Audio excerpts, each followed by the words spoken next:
Hello friends, and welcome to Wise Pages. Today, we're going to talk about a book that has changed millions of lives, Atomic Habits by James Clear. It was nearly 11 o'clock at night, and Arthur was sitting in his small room, scrolling endlessly through his phone. Just like every other day, he had told himself, "Tomorrow, I'll change everything." He'd join the gym, eat healthy food, start working on his dream startup. But just like every other day, it all remained just a thought. Arthur wasn't an extraordinary person. He came from a normal, middle-class family and wanted to do something big with his life. But one question kept haunting him: life is so big. There's so much to change. Where do I even begin? And stuck in that loop, he never truly started anything. Then one day, his friend Nikhil gave him a book, Atomic Habits by James Clear. At first, Arthur thought it would be another typical motivational book filled with the same old lines: believe in yourself, never give up. But as he began reading, he slowly realized this book was different. It talked about the power of tiny changes. Changes so small that their effect builds gradually, and one day, it turns into massive success. The very first concept was atomic habits, tiny habits, so small that they're easy to ignore, but if you start doing them daily, their impact becomes enormous. That idea clicked for Arthur. He thought, let me try an experiment. This time, no perfection, just consistency. The next morning, he didn't set a huge goal. He simply decided that every day after waking up, he would stretch for 5 minutes. Not the gym. No hardcore routine. Just 5 minutes of moving his body. The first day felt awkward, but he told himself, it's only 5 minutes. Do whatever you want afterwards. And he did it. Slowly, 5 minutes became 10. Then he thought, now that my body is a bit more active, why not start the day by reading a good book? So he added 10 minutes of reading each morning. At first, he laughed at himself for taking such tiny steps. But then he remembered a line from James Clear: habits are the compound interest of self-improvement. Just like money grows slowly with interest and one day becomes a large sum, habits compound too. Arthur reminded himself that these 10-minute changes would one day turn him into the person he wanted to become. A month passed, and he kept up his small habits without missing a day. His mindset began to shift. Earlier he thought change had to be massive to make a difference. Now he knew that real power lies in consistency, not intensity. Then he made another change. He stopped using his phone before bed. Instead, he started keeping a notebook where he wrote down 3 tiny goals for the next day: a 10-minute walk, 1 extra glass of water, 1 new idea for his startup. Gradually, his confidence grew. Tasks that once seemed impossible now felt doable, simply because he had broken them into tiny pieces. Then came a wedding at his house. Everyone was busy, and his routine was completely disturbed. The old Arthur would have seen this as the perfect excuse to give up. Now everything is ruined. It's too hard to start again. But the new Arthur was different. Even in that chaos, he didn't skip his 2-minute habit. He reminded himself, miss once, but never miss twice. That lesson stayed with him. A 1-day break is okay, but a 2-day break quickly kills a habit. Arthur's life wasn't perfectly organized, but it was deeply intentional. He did everything with thought.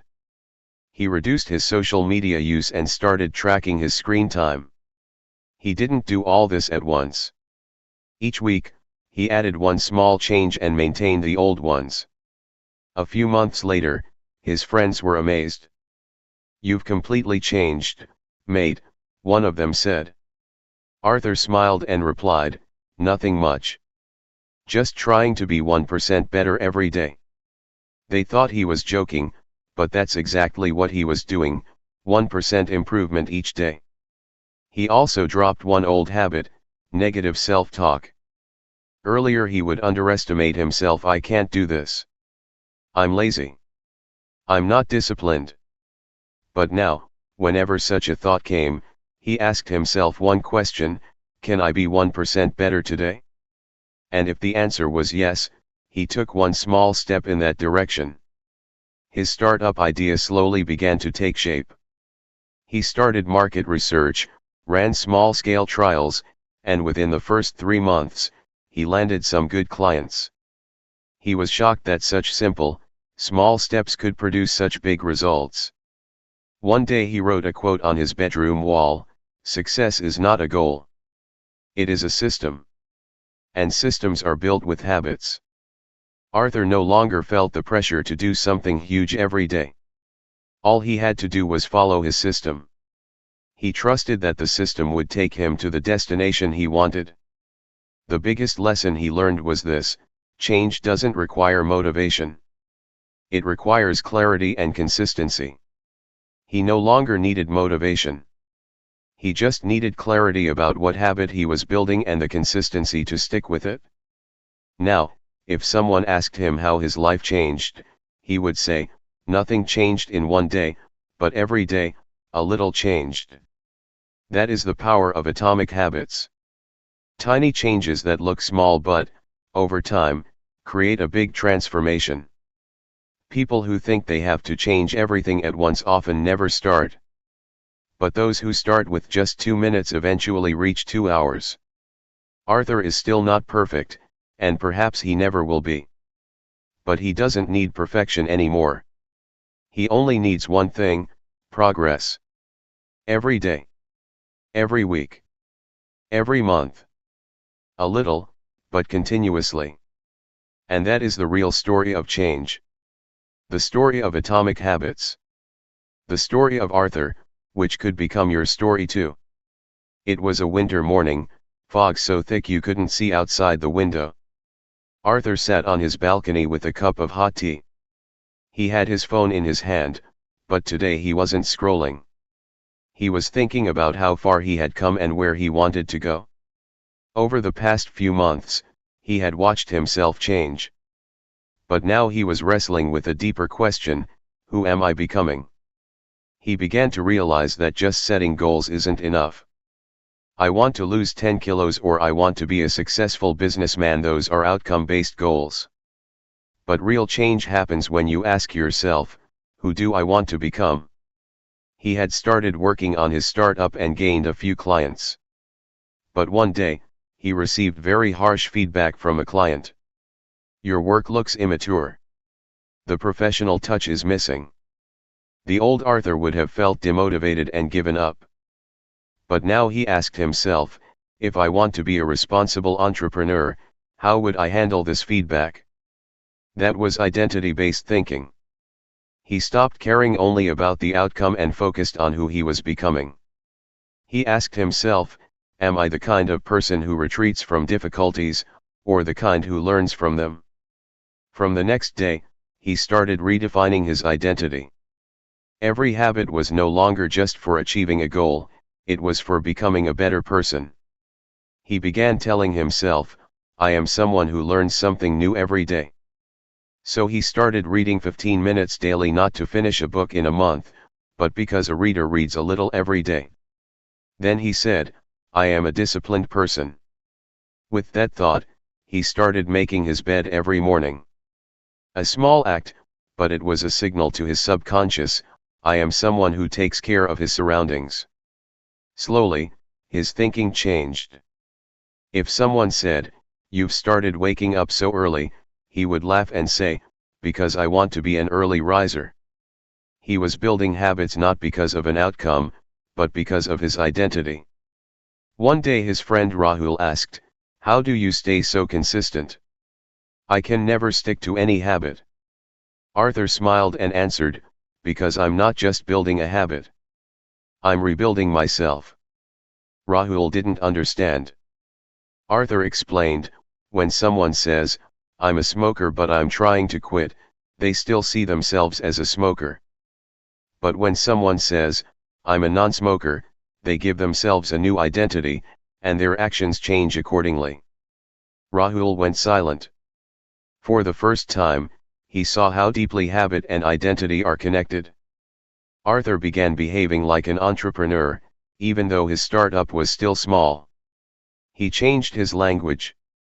He said my business, not my little try. That small shift boosted his confidence enormously. He started a diary in which he asked himself one question every day: what did I do today that brought me closer to the person I want to become? Sometimes the answer was, I listened to the client carefully and didn't get defensive. Sometimes, I put my phone aside and did 1 hour of deep work. And sometimes nothing happened, and he stayed honest: I was distracted today, but I'll do better tomorrow. This self-reflection became a habit. He stopped fighting himself and started connecting with himself. His inner transformation began to show on the outside. His body language grew confident. He started paying attention to his dressing, not to impress anyone, but to stay connected to himself. He thought, I am a disciplined, presentable, respectful person, and I should look the part. He adopted a simple method. Every time he did something, he asked himself, is this what the person I want to become would do? At night, if he felt like scrolling until midnight, he would ask, would a focused, hard-working person do this? If the answer was no, he turned off his phone and went to sleep. All these changes were small, but they reinforced Arthur's identity. He wasn't just making changes anymore. He was living the change. Then a big moment came. He was invited as an entrepreneur to a prestigious event. He didn't have a fancy office or a large staff, but people had started recognizing his seriousness and work ethic. When he took the microphone on stage, his first words were, I'm not standing here because of some big achievement. I'm standing here because of my identity. I started seeing myself as a committed learner and an entrepreneur, and that's exactly what I became. The hall filled with applause, and Arthur's eyes sparkled. He knew his journey was still long, but he had no doubt about who he was. That night, he wrote in his notebook, build identity first. Results will follow. From that day on, he focused more on identity building than on goal setting. It no longer mattered how much he would earn in a year. What mattered was becoming a person who consistently creates value. The old Arthur used to procrastinate, blame others, and feel confused. The new Arthur was calm, clear, and above all, intentional in his decisions. He realized the greatest strength of identity-based habits is that they are not temporary. If someone only wants to lose 10 kilos, they might go back to old habits after weight loss. But if someone sees themselves as a fit person, they will prioritize health forever. Arthur applied this principle everywhere. He now told himself, I am someone who keeps commitments. I am someone who learns something valuable every day. I am someone who enjoys discipline. His identity had become his habit. Throughout this journey, he learned that if we focus only on results, we get nothing more than short-term happiness. But if we upgrade our identity, the right habits naturally become part of our life. Even today, when Arthur starts his day, he doesn't begin with a checklist. He begins with this thought, today, I will live like the person I am trying to become. And that mindset has become his greatest strength. Because when your identity drives your habits, you don't need motivation. You simply live as if you already are that person. It was around 9 o'clock at night. Arthur sat in his small office, flipping through the old pages of his notebook. Those pages were filled with months of planning, experiments, and reflections. Each page seemed to show a new version of himself. But tonight, he wasn't just reading. He was trying to solve a new problem. For a few weeks, he had a new goal: daily journaling. He felt it would increase his clarity and self-awareness. The first few days went well, but then consistency started to break. He wanted to know why this habit wasn't sticking. Then he remembered a concept from Atomic Habits, the 4 laws of behavior change: Q, craving, response, reward. He thought, let me use this formula. The next morning, he said to himself, let me break this habit into these 4 layers. Maybe that will solve my problem. First was the cue, the signal that starts a habit. He asked, when do I journal? The answer, at night, after all work is done. But by then he was tired and often fell asleep while scrolling on his phone. So he decided to change the cue. He would journal in the morning, when his mind was fresh. The cue would be his favorite pen and notebook, which he now kept on his desk instead of hidden in a drawer. He placed them in plain sight so that every day he would be reminded. Next came the craving, the desire that pushes us to act. He asked, what could I crave in this habit? He realized he craved putting his thoughts into words. He craved understanding himself. But that was abstract. He needed something more immediate and attractive. So he made journaling a little creative. He would not just write plain thoughts, with every entry he would also draw a simple doodle, good or bad. That fun element would pull him in. And it worked. Then came the response, the actual action that forms the habit. Earlier, when he sat down to journal, finding the notebook, getting a pen, clearing his mind, it all felt like a burden. Now he simplified everything. The notebook and pen were already ready, and he created a fixed format, 3 lines of gratitude, 1 line for the lesson of the day, and 1 doodle. This required very little thinking, and the response became easy. Finally, the reward, the reason to repeat the habit. Earlier he didn't see the immediate benefit of journaling. So he created his own reward system. After each journaling session, he gave himself a star sticker, which he placed on his wall calendar. For every 7 stars, he gave himself a small reward, a favorite coffee, a new bookmark, a solo walk. These simple rewards made the habit even more satisfying. These 4 steps, cue, craving, response, reward, were now supporting his new journaling habit. He had built a system that didn't need motivation. One day, his friend Rahul visited again, saw the star stickers on the calendar, and joked, "Mate, why have you put up kindergarten stickers?" Arthur laughed and said, "This is proof of my identity. I know how to celebrate my small wins." Rahul grew curious and started asking about habit formation. Arthur explained, to build any new habit, these 4 things are essential. First, the cue must be clear and visible so your mind gets the signal. Second, you need a craving, the habit itself must feel interesting or meaningful. Third, make the response easy, so simple that you can't make excuses. And finally, a reward that tells your brain, repeat this action. Rahul thought for a moment and said he wanted to build a habit of reading after waking up. Arthur asked, "What will your cue be?" Rahul said, "Maybe I'll keep the book near my pillow so I see it as soon as I wake up." Perfect. What will be your craving? Rahul said, "I think I need some inspiration in the morning.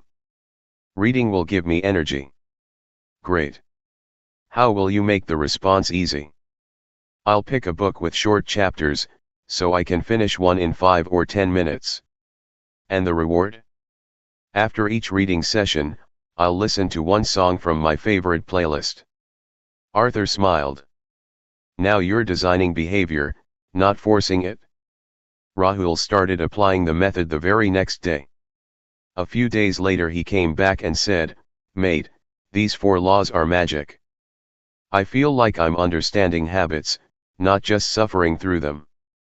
Arthur reminded him, behavior change never comes from motivation. It comes from design. Arthur began applying this framework to his other habits as well. To reduce social media time, he eliminated the cue. He moved Instagram to the last screen on his phone. He redirected the craving, whenever bored, he chose journaling or reading. He made the response harder by installing a 10-second delay app before opening any distracting app. And for reward, for every drop in screen time, He put 10 rupees into a daily piggy bank, so at the end of the month he could buy something he loved. He began to feel that habit formation isn't a talent, it's a craft that anyone can learn by following the right system. He also understood that the 4 laws work not only for building good habits but also for breaking bad ones. You just have to think in reverse. To break a bad habit, make the cue invisible, the craving unattractive, the response difficult, and the reward unsatisfying. For example, to stop mindless scrolling, he started charging his phone in another room. He set social media to grayscale so the visuals looked dull. He put a reminder on his lock screen, does this action bring you closer to the person you want to become? And if he ever wasted time, he had to take 10 rupees from his piggy bank and put it into a penalty jar. This playful design kept him away from bad behavior. Now, for Arthur, habit formation was no longer boring discipline. It was an exciting experiment, like a scientist researching himself. He started a new notebook for his journey and named it Behaviour Lab. In it, he would test every new habit by breaking it into the 4 layers. Sometimes he succeeded, sometimes not. But he no longer gave up, because he had learned to trust the process. He understood that habits aren't just techniques for getting things done. They are the art of designing yourself. And this art has 4 colors: cue, craving, response, reward. Even today, whenever he starts working on a new goal, he writes one sentence: design the habit, not just the outcome. And that is where his new story begins. Every day. With every habit. It was a Sunday, with light rain falling outside. Arthur sat near the window, sipping tea and flipping through his habit notebook. He had been on a self-growth journey for a while and was feeling a strange kind of confidence in himself. He had learned so much from tiny changes: consistency, identity-based habits, the 4 laws of behavior change. But now he was a little troubled by a new challenge. For the past few days, he had been trying to start a meditation habit. He had read all about it, benefits, techniques, even downloaded apps. Yet he would do it one day and forget the next. Many times he only remembered at the end of the day, oh, I was supposed to meditate. He thought, I can be consistent with so many habits. Why can't I do meditation? That evening, he went back to the section in Atomic Habits where James Clear wrote, make it obvious. He reread that part, and one thing clicked directly in his mind: implementation intentions and habit stacking, not leaving a habit vague, but creating a crystal clear plan: when, where, and how will I do this habit? Arthur realized the biggest problem with his meditation habit was vagueness. He had simply thought in his mind, I will meditate daily. But there was no fixed time, no fixed place, and as long as a habit remains unclear, the mind keeps ignoring it. The next day, he created an implementation intention: every day at 7 a.m., immediately after I finish my tea, I will meditate for 5 minutes in my reading corner. Now the habit wasn't vague. It was specific. The cue was set: finishing tea. The time was fixed. The place was decided. The next day, as soon as he finished his tea, he went straight to his reading corner, opened the app, and meditated for 5 minutes. The most fun part was that he didn't even need to remember the cue did the work. This technique changed the game for him. He started exploring habit stacking. He thought about which new habits he could stack onto existing habits so they would naturally settle into his mind. He made simple stacks: when I put away my toothbrush at night, I will write one line in my gratitude journal. When I shut down my laptop in the evening, I will go for a 10-minute walk. When I take off my shoes after coming home, I will drink a glass of water. This way, every new habit got attached to an old routine, and the burden of remembering decreased. The mind didn't have to remember anything new, it just added one small action after an old habit. One day Rahul came over and said, "Mate, you've become a robot. You do everything on time." Arthur laughed. Not a robot, just a systems person. Rahul said, I want to study on time, but I keep forgetting. Arthur asked, what are your daily habits that you never forget? Rahul said, brushing, drinking tea, checking my phone. Arthur said, just stack your study habit onto one of those. For example, right after tea, study for 10 minutes. Or before checking your phone, read one page. Rahul liked the idea and started trying it the next day. Arthur now focused on making every habit obvious. He bought a whiteboard and wrote down his habit stacks so he could see them every morning. Whenever he designed a habit, the first question he asked himself was, what will be the cue of this habit? If the cue is strong, the habit becomes automatic. A few weeks later, he saw that meditation had become integrated into his system. As soon as he finished his tea, he would start meditating without thinking. That was the magic of habit stacking, one behavior naturally leading to another. He also made an interesting change in his environment. He started placing his favorite books in corners of the house where his eyes would often go: dining table, bedside, even the bathroom shelf.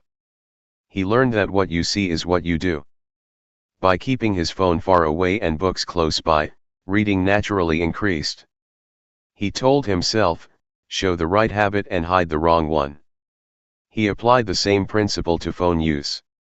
He moved distracting apps into a separate folder and kept only growth-focused apps like Kindle, Notion, and a meditation app on his home screen. Then he adopted another concept, habit environment. He created a reading corner for himself with only books and a comfortable chair. As soon as he sat there, his brain received the signal, it's time to read. This place-specific cue helped him take action. He learned that the environment silently shapes our decisions. Gradually, every corner of his home gained a purpose. The study table was only for deep work. The bed was only for sleeping. The sofa was only for casual talk. Every habit now had a physical cue, and distractions slowly faded away. He no longer needed motivation. Clarity had become his motivation. He didn't have to think about every task. The cues themselves pushed him in the right direction. One day he looked at himself in the mirror and smiled. He had become someone who designs the environment so that habits naturally follow. He knew that clarity triggers action and that vague thinking only causes delay. Even today, when someone asks him, how do you maintain your habits? He replies, I don't build habits. I build cues. The cue triggers the craving. The craving leads to the response. And the reward seals the deal. All you need is clarity, when, where, and how. His life had become cue-based living, intentional, designed, and distraction-free. Because when habits are obvious, following them isn't hard. They simply flow. Arthur's life had changed considerably. His mornings were calmer and more focused.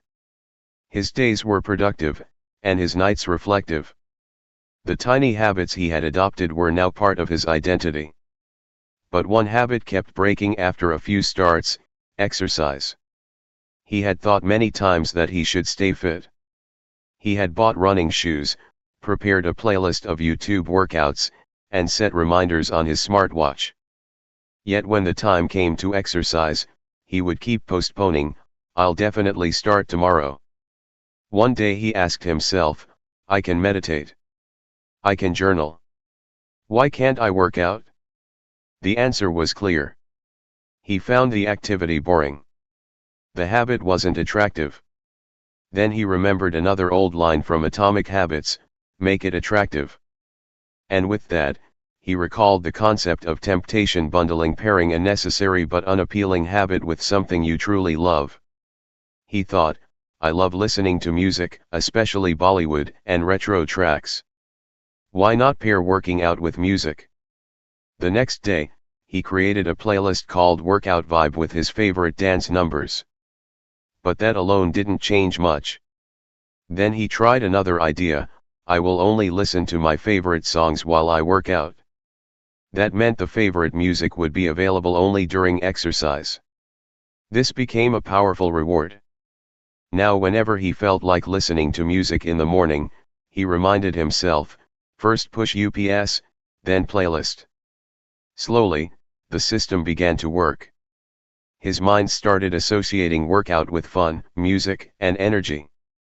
He set up a small movement zone in his room with a yoga mat, a skipping rope, and a Bluetooth speaker. The setup wasn't fancy, but for him it became a vibe.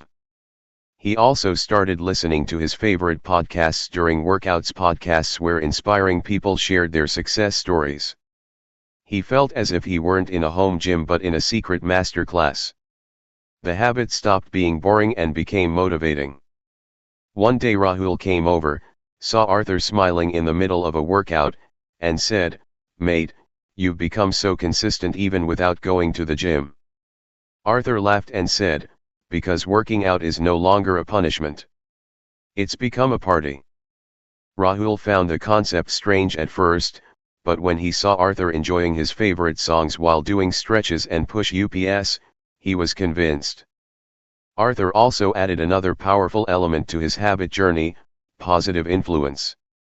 He noticed that people around him were getting inspired by his consistency. 2 or 3 friends started asking him for habit tips. Soon he started a small habit circle every Sunday, where 4 friends would join a video call and discuss their weekly wins and struggles. Some talked about their reading habit, others about reducing screen time. This circle became his support system.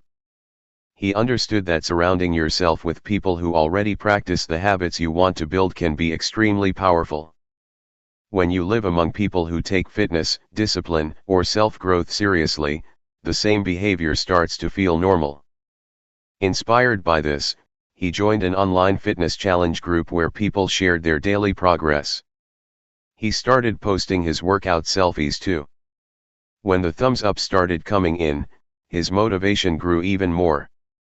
Now he enjoyed exercising not only because of the music but also because he felt a sense of community, as if he weren't alone on this journey.